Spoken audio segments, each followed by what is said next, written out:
¿Qué tal? ¿Cómo está? Bienvenido, bienvenida a una emisión más de Diálogos a través de NB Periodismo de Investigación. Hoy se encuentra con nosotros Sergio Gil Rullán, coordinador de Movimiento Ciudadano en Veracruz, con quien vamos a estar platicando acerca de muchos temas que por supuesto son de interés para los veracruzanos en materia, o en diversas materias, en diversos temas que vamos a estar abordando con él. Sergio, muchísimas gracias por haber aceptado esta invitación. Muchísimas gracias por tenerme aquí en el estudio y muy agradecido. Muchísimas gracias. Bueno, pues decía yo, hay muchas situaciones que siguen teniendo a Veracruz en una situación que los veracruzanos lamentamos todos los días y lamentablemente a todas horas, en materia de seguridad. Movimiento Ciudadano ha sido uno de los partidos más críticos en Veracruz y en el país. Es particularmente en Veracruz una entidad que ha tenido lamentablemente situaciones de seguridad como secuestros, como feminicidios, como pues falta de seguridad en muchísimos sectores de la población. ¿Qué análisis tiene Movimiento Ciudadano en Veracruz particularmente sobre esta situación que al día de hoy nos siguen siendo un flagelo? Tristemente el dolor, la impunidad y la injusticia. Porque la seguridad se combate con justicia y con soluciones. Se combate no declarando, sino resolviéndolo. Y a este gobierno le encanta solo declarar en vez de resolver. Ahí tienen plagados de espectaculares, ilegales por cierto, porque lo hacen con la imagen del gobernador, diciendo que somos de los estados más seguros del país, cuando somos el número 2 en feminicidios, cuando somos de los primeros lugares en extorsiones, cuando somos de los primeros lugares en violencia familiar, cuando somos el primer lugar este semestre en violencia y asesinatos. Entonces, ante los números y la triste realidad que nos pinta el Estado, necesitamos soluciones concretas y directas. Movimiento Ciudadano ha enfrentado al crimen organizado de manera directa, equipando mejores a las policías donde gobernamos, teniendo más recursos, dándoles mejores prestaciones a los que se enfrentan de manera directa contra la inseguridad. Por ejemplo, acabamos de estar en Nuevo León, donde Samuel García acaba de rendir su segundo informe. Compraron 8 helicópteros, un Black Hawk y 70 Black Mambas. Tienen una unidad dentro de la Policía Estatal de caballería blindada, que aquí no tenemos.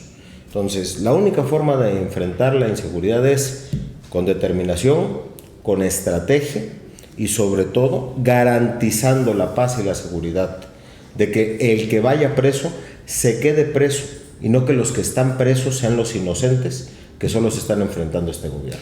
Decía la consultora una consultora que Veracruz se ubica en el 8º lugar en abuso sexual según datos de TR Research. Esta empresa líder en investigación sobre asuntos públicos, productos combinados en metodología. ¿Cómo han visto ustedes esta situación pues sobre todo por lo que te decía hace un rato respecto a la situación de las mujeres en feminicidios, abusos, acoso, en fin? TR Research es una empresa que entiendo que está basada inclusive en Aguascalientes, que se basa todos sus datos del INEGI. Entonces tiene datos muy certeros y saca encuestas diarias. Y efectivamente en el tema de violencia contra las mujeres, tanto en violencia en las calles como en violencia política, Veracruz está entre los primeros lugares. No ha dejado de ser un lugar donde las políticas son asesinadas, abusadas y atacadas. Ahí está la lista interminable en el Tribunal Electoral de todas las que están denunciando la violencia de género. El propio caso de nuestra diputada Ruth Callejas, que denuncia que el OPLE dice que no pasó nada, que el tribunal local dice que no pasó nada, y justo ayer la sala regional le da la razón y llama a cuentas a todos los que publicaron desplegados en apoyo de un violentador, que él es el exsecretario de gobierno. La violencia existe porque hay impunidad. Tenemos un instituto de la mujer que no ha nombrado una encargada. Tienen una encargada de despacho, pero han decidido no nombrar una titular del espacio. Quien se encarga de las políticas públicas las ha abandonado. Les quitaron las estancias infantiles y les quitaron los centros donde podían resguardarse de un abusador.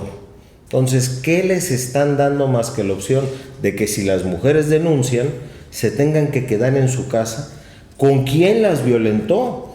Entonces, ante ello, el Estado necesita procurar espacios libres de violencia, lugares seguros a los que puedan acudir las mujeres y garantizar que quien ejerza la violencia política o la violencia en general contra las mujeres tenga castigos ejemplares y no nada más pasajeros tratando de tapar el sol con un dedo.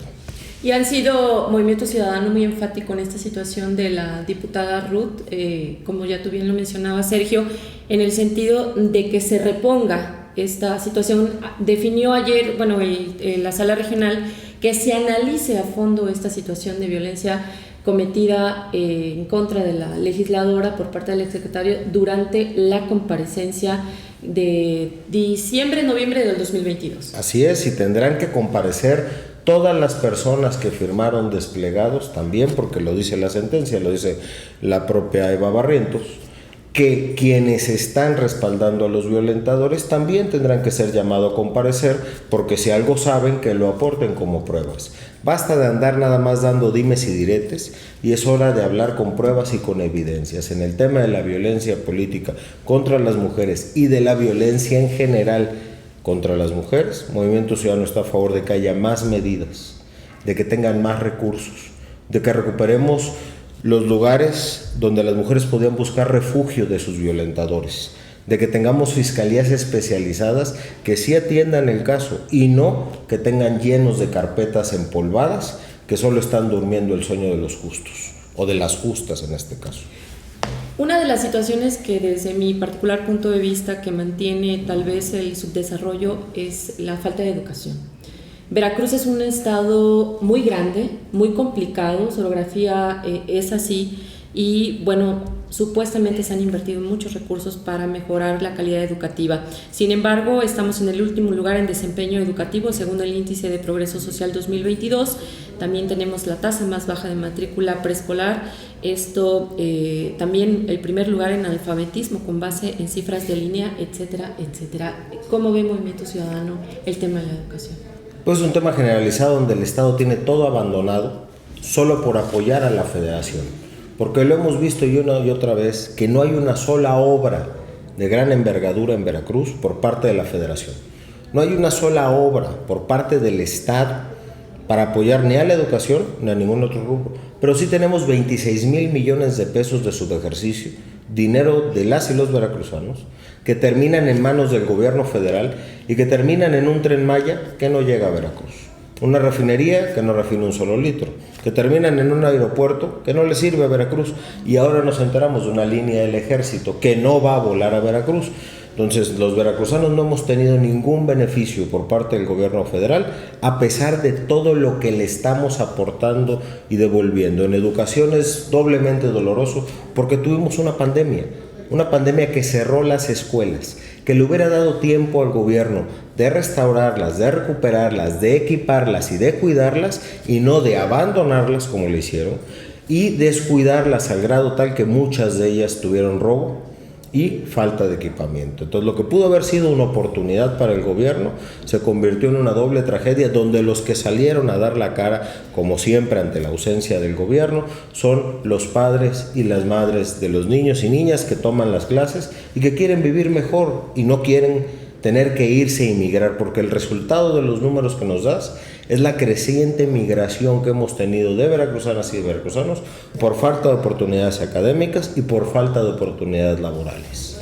Oye, el Poder Judicial en Veracruz se ha visto de alguna manera, llamémoslo así, sometido, o está en el sometimiento de las jueces, magistrados y magistradas, porque el actuar ya dejó de ser independiente. En materia de justicia también tenemos regresiones con base en otras estadísticas muy importantes, y hemos visto, por ejemplo, esta actuación en contra de la jueza Angélica Sánchez, que le dio la vuelta al mundo por cómo se procedió en contra de ella, y de ahí para abajo pues no ha sido muy público, pero yo tengo entendido que también ha habido como una escalada de renuncias de jueces por temor a que al emitir de manera independiente sus fallos puedan ser sometidos a situaciones como esta. ¿Cómo ve Movimiento Ciudadano la impartición de justicia en Veracruz? Y pues no se diga del tema del Poder Judicial de la Federación. Hombre, Veracruz es un estado tan rico en derecho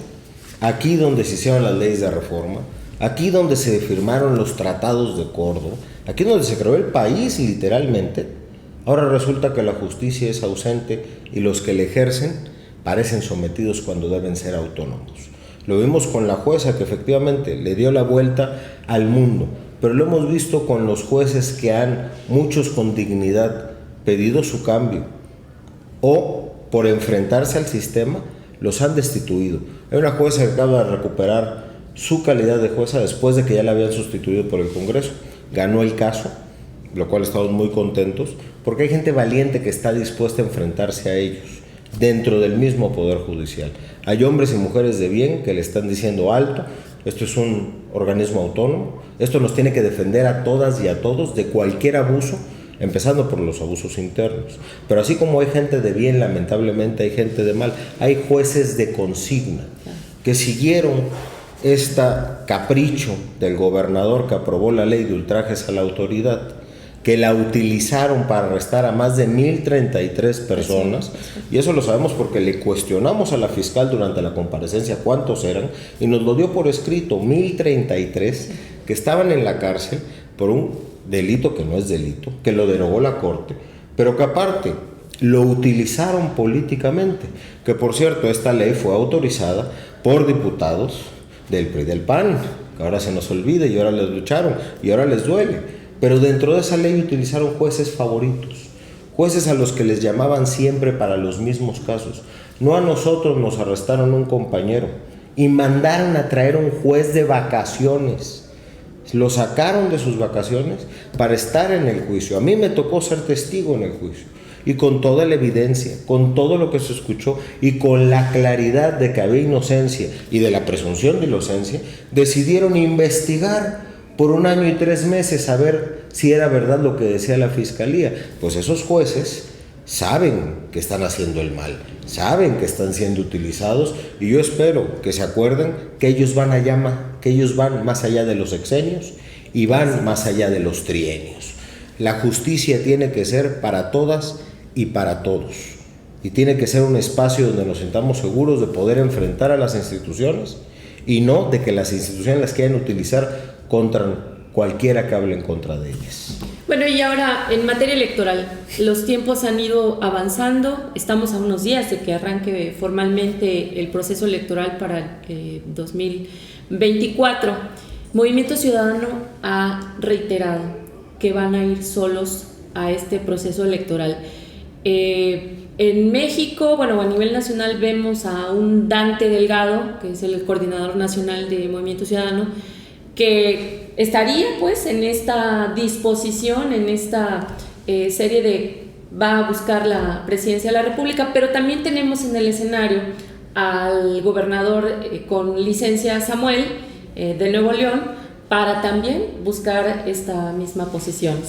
También está, y déjame preguntártelo, Marcelo Ebrard, quien hasta donde yo tengo entendido hace algunas horas, hace algún par de días, habría propuesto una serie de condiciones a Movimiento Ciudadano para poder participar en este proceso después de esta situación que ocurrió en su partido Morena. Nosotros nos esperamos a los tiempos legales. Mientras todos andaban ahí inventándose procesos internos ilegales y haciendo campañas internas ilegales, unos para quien iba a ser su coordinadora de un frente y otros para los que iban a hacer la defensa de la Cuarta Transformación, pues ambos son procesos ilegales que hemos denunciado y que denunciamos, y que por eso el INE tuvo que meterlos a proceso de precampaña, aunque los tiempos todavía no fueran. El proceso electoral ya empezó. El Movimiento Ciudadano, apegado a la ley, fuimos los únicos que nos esperamos, pero ya también los únicos que hemos emitido la convocatoria para los precandidatos a la presidencia de la República, a la Cámara de Diputados y a la Cámara de Senadores, como marca la ley. Los tiempos están claros y ya fueron impresos el día 27. El día 13 de noviembre se podrán registrar las y los precandidatos que aspiren a la presidencia de la República las y los precandidatos que aspiren a las diputaciones federales y las y los precandidatos que aspiren al Senado de la República, dentro de las condiciones que aprobó la convocatoria. Nuestros estatutos marcan que cuando menos el 50% de las candidaturas serán para hombres y mujeres sin militancia partidista. Okay. Si cualquiera de los anteriores se encuentra en este supuesto, pues claro que podrán, pero será el día 13 cuando se puedan registrar, y a partir de ahí, como marca la ley, las precampañas serán del día 20 de noviembre al día 20 de enero, porque así lo marcan. En esos días tendrán que recabar cuando menos 500,000 de firmas de simpatizantes ciudadanos que respalden sus aspiraciones. Por supuesto que Samuel García, que es gobernador aún sin licencia, con una licencia concedida, pero que la licencia que solicitó es a partir de diciembre, donde, por cierto, hablando de ilegalidades, el PRI y el PAN impusieron al presidente del tribunal que es inelegible para ser gobernador interino. Sí. Entonces eso se va a caer en la corte para variar. Por eso nosotros sí confiamos en la ley y en la justicia federal sobre todo. El propio Dante Delgado ha dicho que él participaría como candidato si no hubiera más candidatos. Y Marcelo, no hemos tenido pláticas con él, pero si él desea registrarse, lo tendría que hacer bajo los términos de la convocatoria y tendría que dejar de ser militante del partido del cual hoy es militante. Las condiciones que estaría presuntamente pidiendo Marcelo, ¿se estarían cumpliendo? Es decir, todas estas posiciones que en teoría, o como trascendió que estaría solicitando, ¿va de acuerdo con la lógica del partido? No, hombre, nosotros, la convocatoria es muy clara. Si él desea participar, está por escrito y abierto a todos los que así lo deseen. Y yo considero que él fue un gran jefe de gobierno, que lamentablemente sirvió a este gobierno federal que tan mal nos ha quedado, y que tendrá que tomar su determinación conforme a lo que marca la convocatoria. Ya sabremos si se inscribe o si no se inscribe el día 13. Muy bien. ¿Y qué pasa en Veracruz, Sergio? El escenario de Movimiento Ciudadano, ¿cómo lo ves? Dado que tenemos a muchos presidentes municipales de Morena, que tenemos muchas pues ya decisiones del mismo partido que están trabajando en favor de uno u otro de los aspirantes. ¿Cómo ves tú esta situación? ¿Cuál es el escenario que van a enfrentar? Un escenario muy optimista y positivo. ¿Por qué? Porque siempre se ve muy oscuro antes del amanecer. Este mismo escenario era el que enfrentó Morena en el 2018. Enfrentaban contra 150 alcaldes de oposición. Tenían una minoría en el Congreso. Es cierto.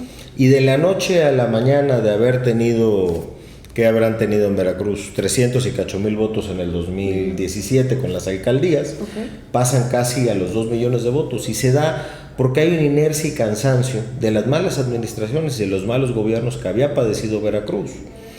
Yo veo que la gente está... ¿Y el efecto Peje? No, por supuesto, pues los carga a todos. La mayoría de la gente no conoce quién es su diputado en su distrito. Ya a veces conocen quién es el alcalde, imagínense. ¿Eso qué nos dice? Que se puede ganar cualquier campaña en cualquier momento, creando los efectos y los candidatos para hacerlo. Macron ganó en menos de un año. El movimiento Semilla en Guatemala le pasó lo mismo. En Ecuador acaban de cambiar las condiciones.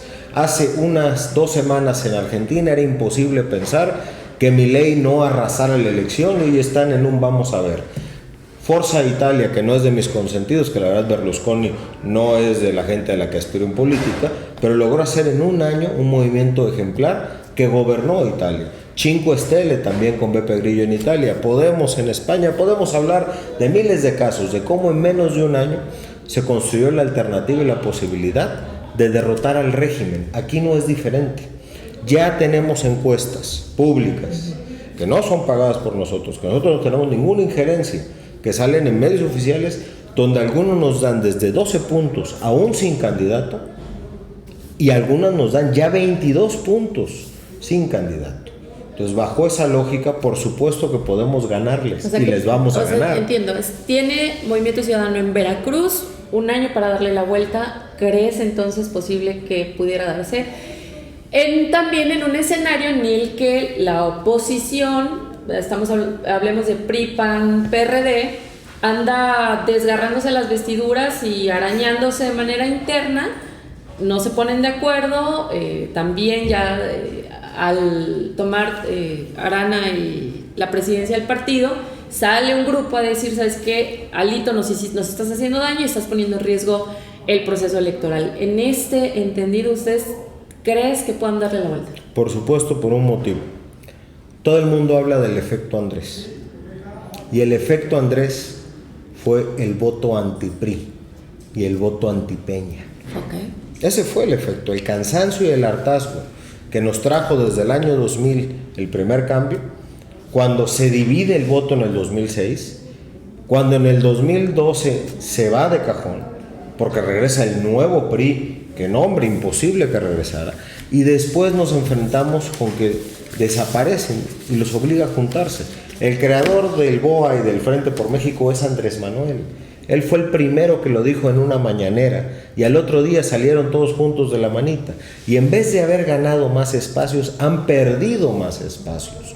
Ante ello, la gente no está dispuesta a regresar ni con el PRI ni con el PAN, pero tampoco están dispuestos a seguir con el que tanto daño les está haciendo actualmente, porque la situación económica, de inseguridad y de salud es insostenible. Y nosotros por eso vamos solos. La gente está harta del gobernador. Claro que está harta del gobierno. O usted dígame lo contrario.